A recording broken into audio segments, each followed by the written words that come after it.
Hello, hello, and welcome back.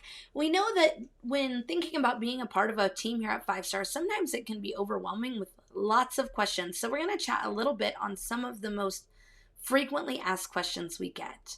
All right, the first one that we get frequently is it seems like everybody can tumble. Do I have to be able to tumble to make a team?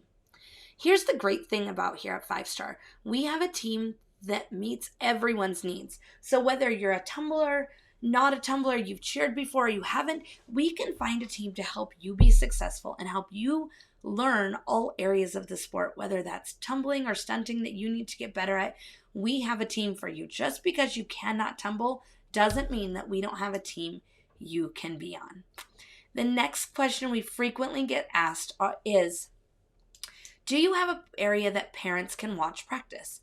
Absolutely. While we know that there are many gyms out there that have what we call closed practices, we do not. We feel that it's important for parents to be able to watch their kids and watch them develop. So we do have 3 different parent viewing rooms throughout our facility where you can sit and watch your athlete practice.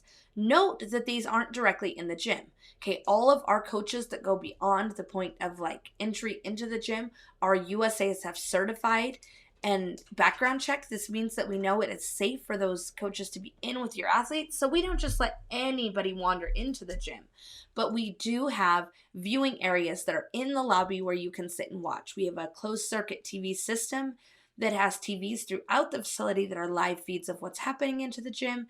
And then we also have windows throughout the facility that allow you to be able to see what's going on from there.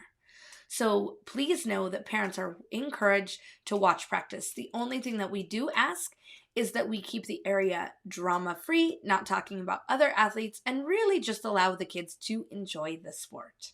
A couple of other things that we have asked frequently, we have listed in our packet, so we're going to hit on those. Okay, the first is we have family vacations planned this summer, and we, I don't know if we can commit to the team. Is that okay?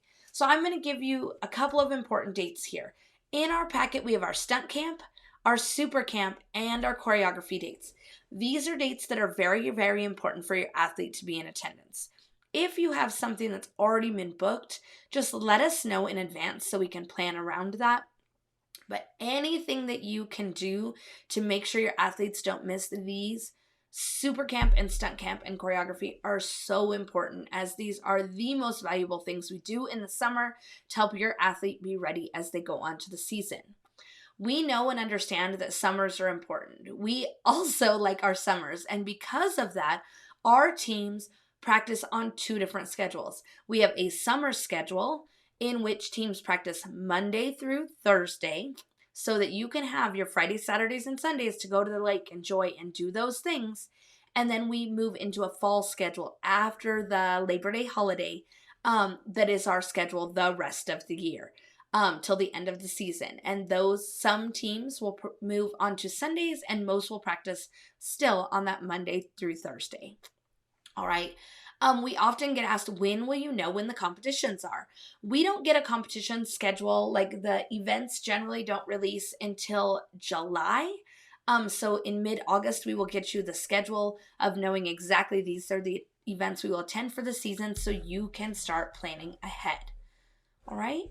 Other things that come up as we talk about summer schedule.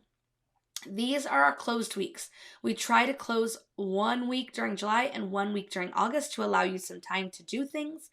So we will be closed July 4th through the 10th for the 4th of July holiday, and then August 15th through the 22nd, which is the first week of school.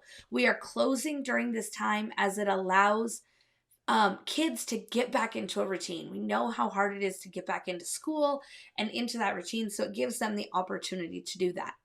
And then we are also closed September 1st through the 5th for the Labor Day weekend. Okay, a couple of important other dates for you. We've got our Sierra Nevada Journeys Camp, the 26th through the 30th. Now, the kids won't be there the whole time. That'll be broken into 2 sessions, as it does explain in this packet.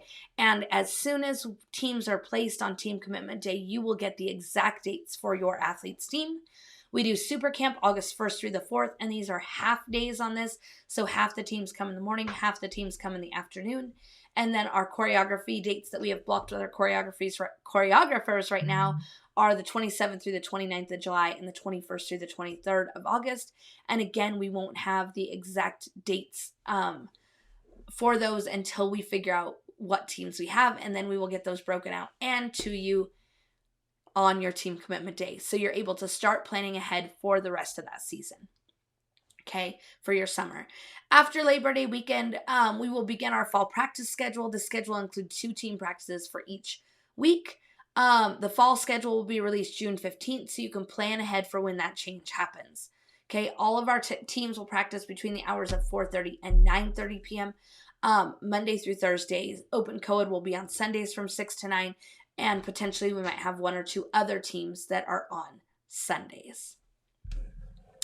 As we keep scrolling through here, we're going to touch on just a couple of other things.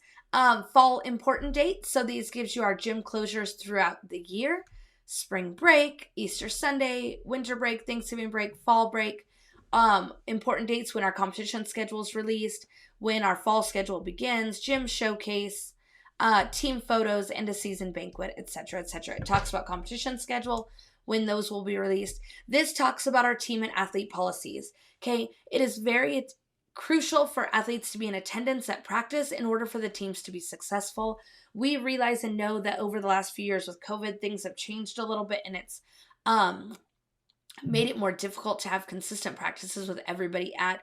We really need to, as we're coming out of this COVID pandemic, really get back to consistent athletes at practice in order for teams to progress in the right way. It is hard when we go 3-4 practices and missing athletes every practice. All right, so make sure that you read through this absence policy and you kind of know how that works. We talk about our vacation policy, injuries, for travel and competition. During competition season, cheerleaders are asked to travel to events. Some athletes will be asked to travel to national events out of the state. Each of these is done. Parents handle transportation and hotel rooms. There generally are very, not too often hotel specific places you need to stay, but there are a few events that do require you to stay at certain hotels. And when that information comes out, we would send that to you directly within your team band. We talk about uniform attire, our discipline policy within the gym, our core values, which are important to us, and our copyright notice for our logo. All right, we talk about parent policies, communication. As a parent, it's very important that you pay attention to what's going on in the gym. You're going to get things in a lot of ways. We have a couple parents that tell us, you send us too many things in you send it in too many ways. But the reason we do that is so everybody gets it. Some people are really good with band. Some people are really good with Facebook. Some people are really good with email. So we're going to send our weekly emails via band. We're going to send them via email. So you're going to get them in multiple ways. It's important that you read those and pay attention to those. Okay. Fundraising. We do offer fundraisers every 4 to 6 weeks. They are individual fundraisers that go directly to your athlete's account to be able to help pay for things for your athlete. Okay, please make sure you read through those fundraising policies, our fees policies, gossip in our parent room.